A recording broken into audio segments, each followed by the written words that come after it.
Para continuar con el programa previsto, dentro de lo que es esta dimensión ético-cultural, vamos a presentar a la segunda disertante de la jornada. Le damos la bienvenida y recibimos a Jacqueline Pels. Jackie, ¿andas por ahí? Sí, acá Jacqueline, estoy. ¿Me escuchan? genial. Sí, perfecto. Bueno, Bueno, Jacqueline ¿puedo tomar es... la pantalla? Sí, yo mientras te voy presentando. Bueno, bárbaro, gracias. Jacqueline es fundadora y directora del Espacio de Negocios Inclusivos en IDITELA y profesora investigadora de la Escuela de Negocios de la Universidad Torcuato de Itela. Sus principales áreas de investigación son negocios inclusivos, mercados emergentes, marketing de relaciones y de redes y teoría de los sistemas. Sus trabajos han sido publicados en diversos journals internacionales. Fue docente y keynote speaker en diversos congresos y universidades de Europa, Estados Unidos y el sudeste asiático. Fundadora de Juntos, una empresa social orientada a compras con propósito, que vincula organizaciones productivas con pymes con el fin de promover la igualdad de oportunidades. Jacqueline, bienvenida. Ahora Bueno, sí.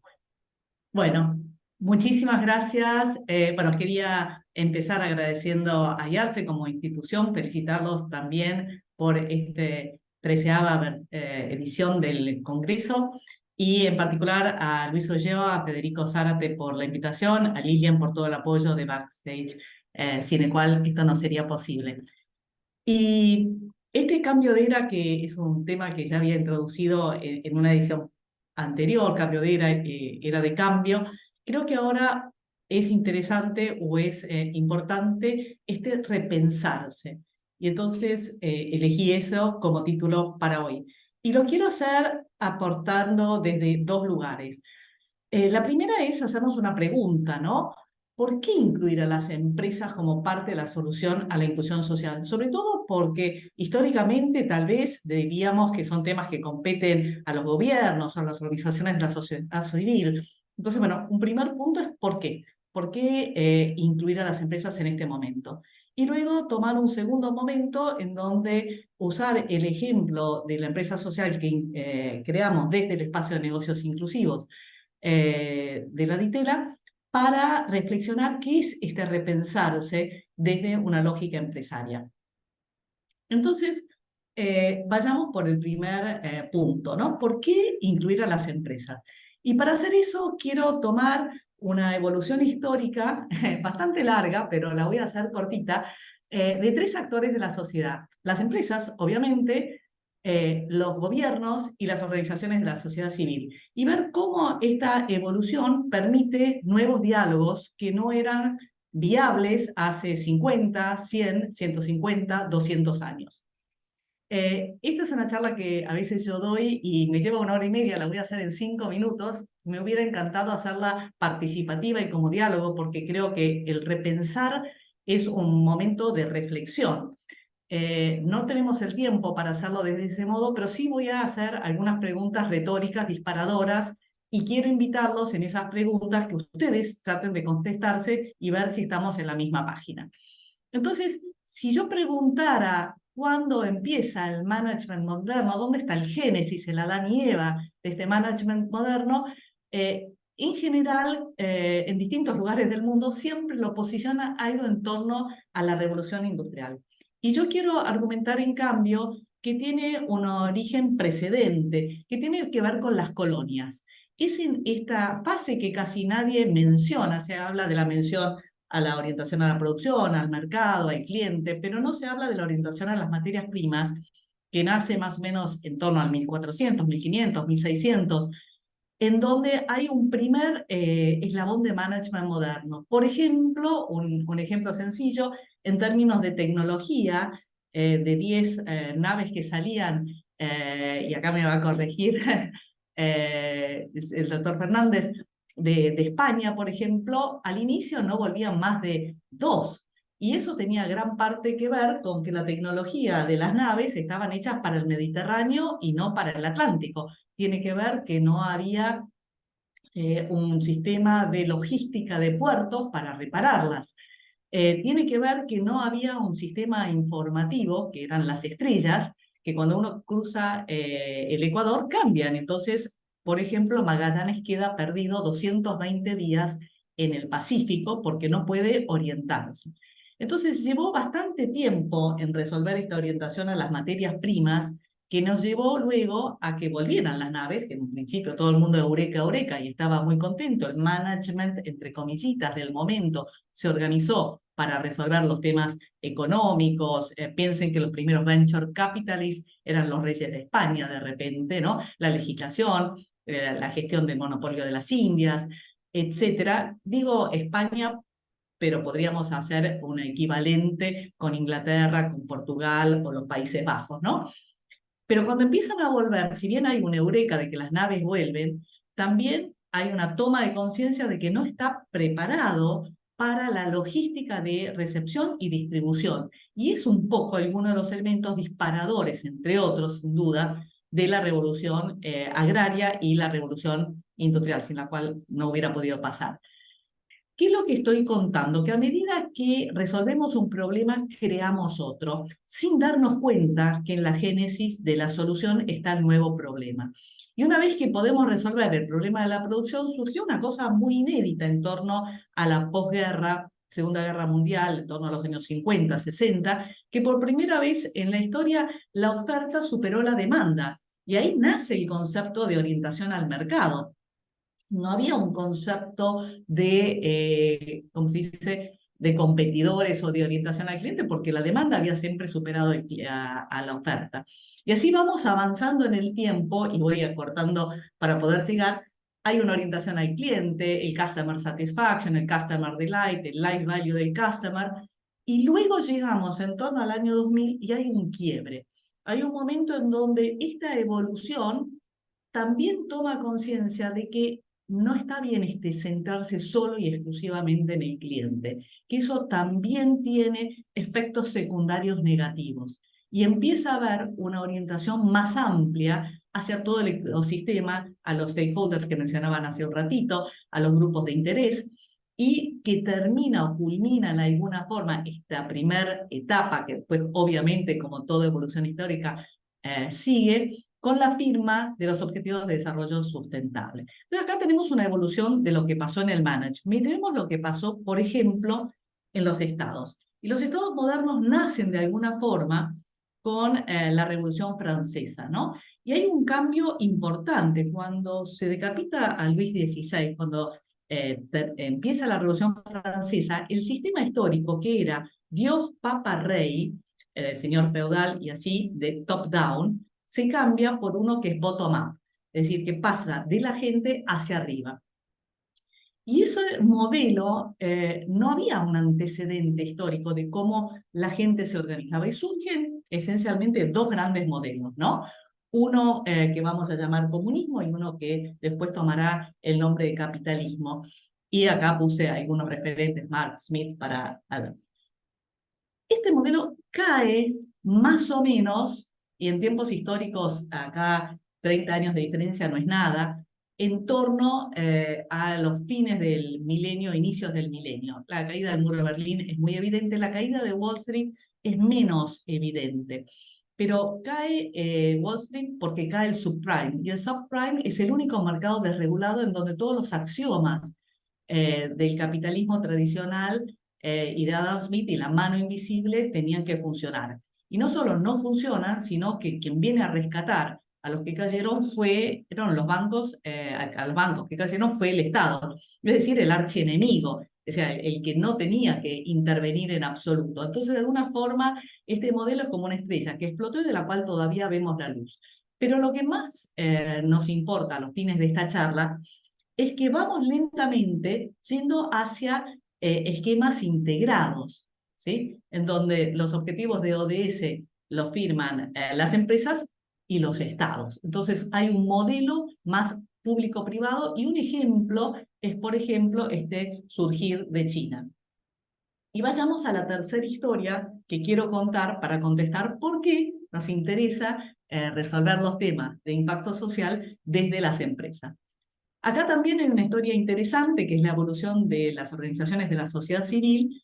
Nuevamente, cuando decapitan a Luis XVI en la Revolución Francesa, el poder también lo padece el Papa, que pierde el diezmo. Y esto es muy importante porque, en verdad, todos los temas que tenían que ver con educación, salud, ancianos, huérfanos, no eran temas que se ocupaban los gobiernos. Los gobiernos se ocupaban de fronteras, de seguridad interna y externa, de legislación y con la policía y política interna. No se ocupaban de temas sociales. Entra la sociedad civil, la filantropía, la organización social civil profesional, como actor a paliar hasta que el Estado empieza a entender en qué medida, y en distintos países será de modo distinto, intervenir o no intervenir en este aspecto, esta dimensión social, ¿no? Y empezamos a ver cómo las empresas empiezan a hablar de inversión social privada y hacen alianzas estratégicas con las organizaciones de la sociedad civil, etc. ¿Qué es lo que estuve contando, en verdad? ¿Y por qué me interesaba hacer estas tres evoluciones? En esencia, lo que quiero contar o lo que quiero decir para responder a la pregunta que nos hicimos es que si hubiéramos hecho la pregunta hace 100, 150 años, hubiéramos encontrado los tres actores muy, muy lejanos entre sí, con una división de roles muy, muy grande. Hacernos la pregunta hoy es distinto porque todos han evolucionado hacia un punto de diálogo y encuentro. Hay una nueva conversación entre los actores de la sociedad. Estamos inventando o reinventando el diálogo. Y en ese diálogo, la empresa tiene un nuevo rol también, que implica e incluye ocuparse, como bien mencionó hace unos minutos, la dimensión social, no solo la parte verde o ambiental, sino también la parte social, también obviamente la de gobernanza, ¿no?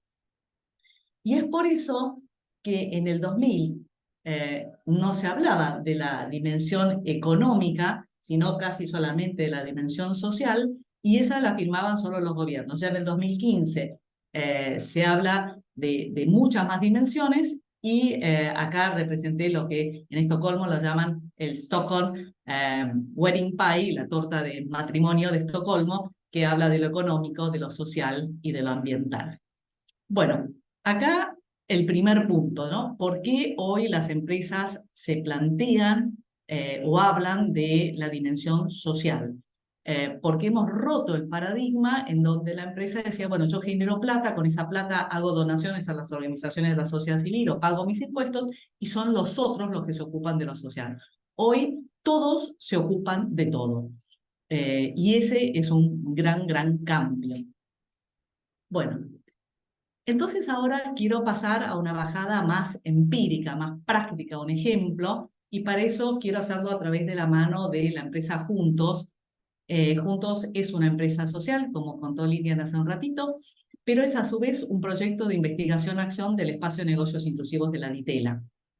Es decir, que nosotros creamos esta empresa para poder estudiar qué quiere decir y cómo actuar en el mercado en este repensarse.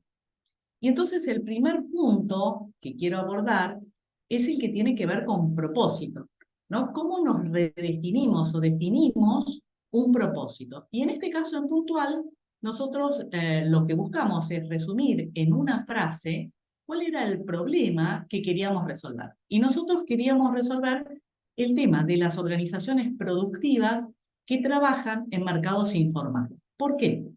Porque operar en los mercados informales tiene un alto costo de oportunidad, porque y consecuentemente los vendedores debieran de operar o tratar de buscar, de trabajar en mercados formales. Los mercados informales son mercados de cercanía, en donde yo no puedo vender por fuera de un grupo de personas que de alguna forma me conocen o me referencian.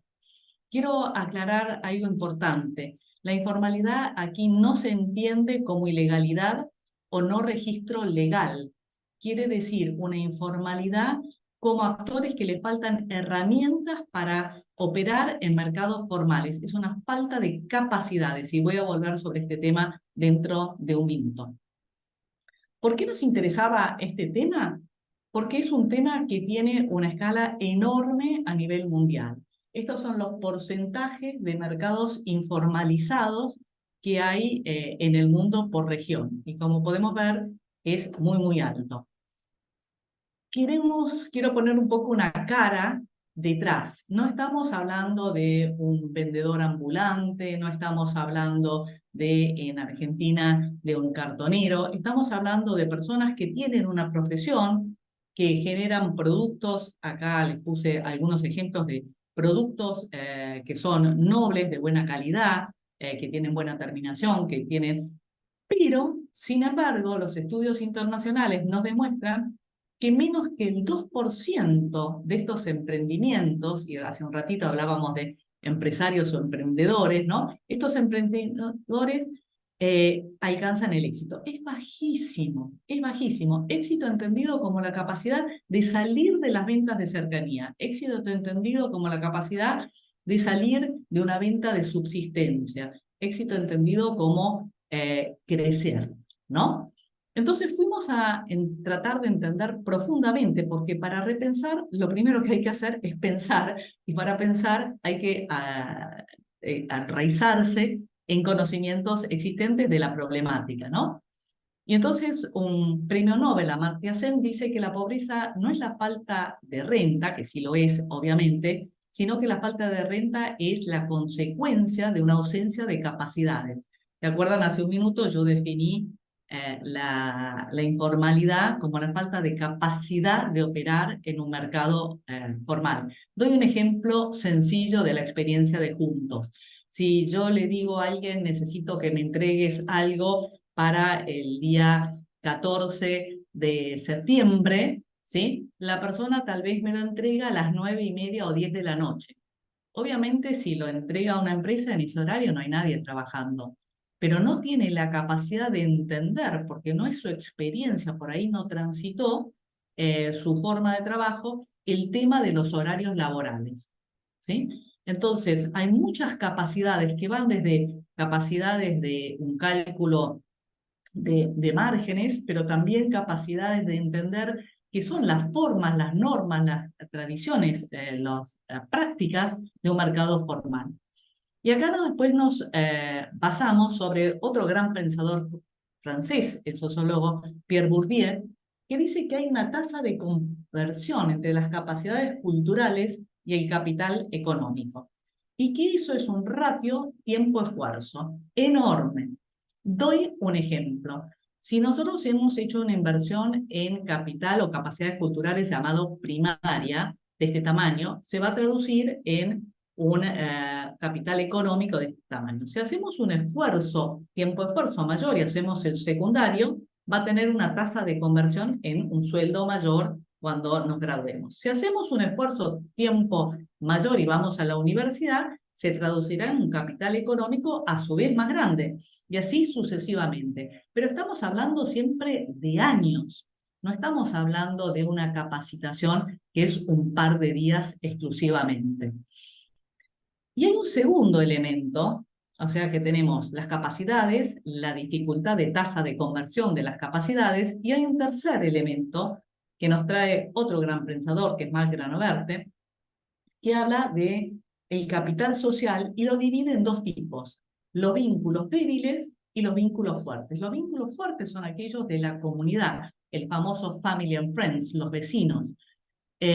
Ese capital social las organizaciones productivas de base lo tienen, es cuando venden en cercanía. Justamente lo que no tienen es el capital social débil. Y el capital social débil, Mark Granollers nos dice que es el crítico para crecer.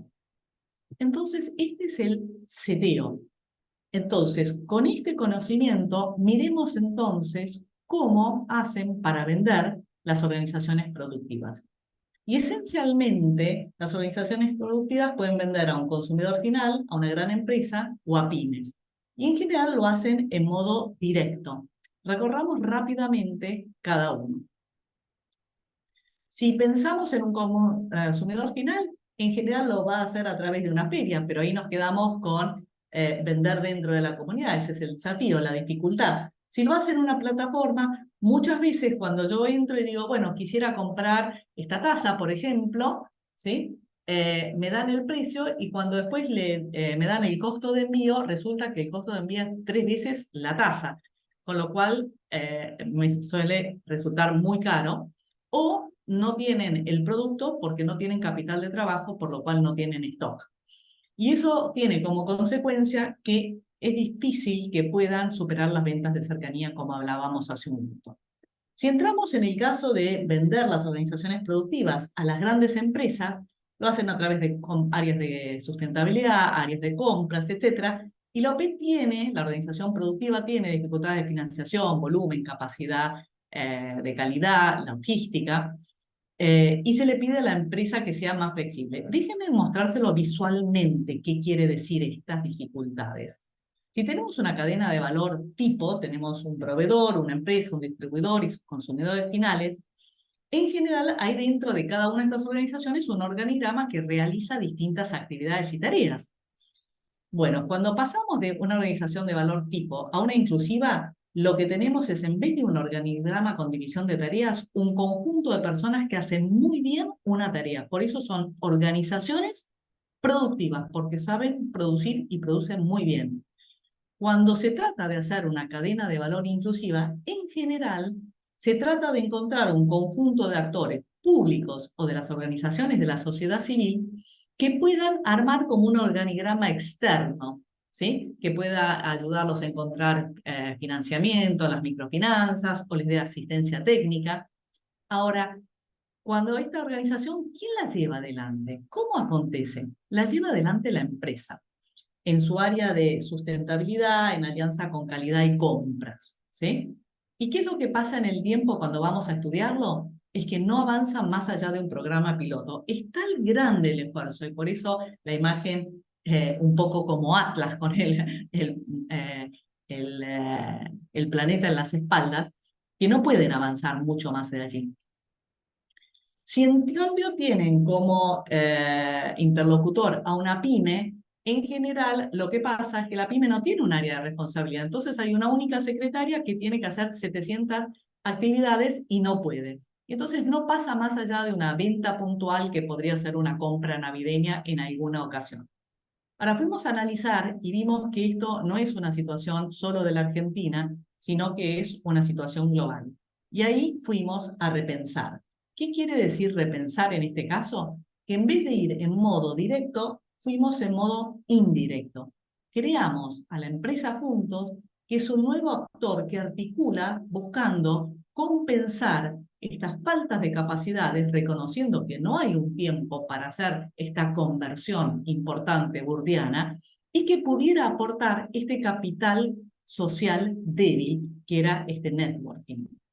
Y entonces, juntos lo que hace, al repensarse, al reconsiderar toda la forma de abordar, dice, nosotros somos una empresa social que promueve la igualdad de oportunidades comerciales, tratamos de nivelar la cancha, y lo que hacemos es articulamos entre organizaciones productivas y pymes. ¿Qué es lo que podemos hacer? Lo que hacemos es que le ayudamos a la pyme, a esta persona que tenía 7 pelotas todas flotándose en el aire, a poder realizar compras con propósito y cumplir su objetivo de inclusión social. Y a su vez facilitamos a la organización productiva de poder llegar a estas pymes que no tienen el capital social de conocerlas, no sabe cómo encontrarlas, no sabe cómo contactarse. Y lo hacemos a través de un camino en el cual, por un lado, identificamos a las organizaciones productivas, hacemos alianza con organizaciones que asocian pymes, esperamos y estamos hablando de una alianza con ustedes, con IARCE, ¿sí? A veces con grandes empresas y sus cadenas de valor. Los ayudamos a identificar cuál es la organización que va a poder satisfacer su necesidad con la precisión que nos hablaba del arquero hace un minutito, ¿sí? Les enviamos la propuesta, los acompañamos en todo el proceso de compra, de pago, hasta la entrega. ¿Cómo evaluamos el impacto social que estamos buscando? Lo evaluamos en 3 formas. Por un lado, que la pyme nos compre más categorías, ¿sí? Y más volumen. Es decir, que salga de esa compra ocasional, puntual, ¿sí? Que lo haga en modo regular y en más categorías. Que las organizaciones productivas puedan crecer en facturado y en número de personas que están trabajando. Es decir, que generamos inclusive inclusión social desde el trabajo, ¿no? Y nosotros nos autoevaluamos según la capacidad que tenemos de ir creciendo en clientes, en número de organizaciones productivas y categorías que podemos ofrecer, y algo que llamamos Power by Juntos, que es la capacidad, tenemos una guía en la cual ayudamos a que se puedan abrir otras organizaciones con esta filosofía y esta forma de trabajo. Y de alguna forma, la idea es, y con esto ya voy cerrando, que se pueda replicar a nivel global. Quiero cerrar con una frase que a mí me gusta mucho, que dice que uno nunca cambia las cosas peleándose con la realidad, sino que lo que tenemos que hacer es crear un repensar, es decir, crear un modelo nuevo que haga el modelo existente obsoleto. Y con esto cierro y lo dejo abierto a comentarios o preguntas que ustedes tengan.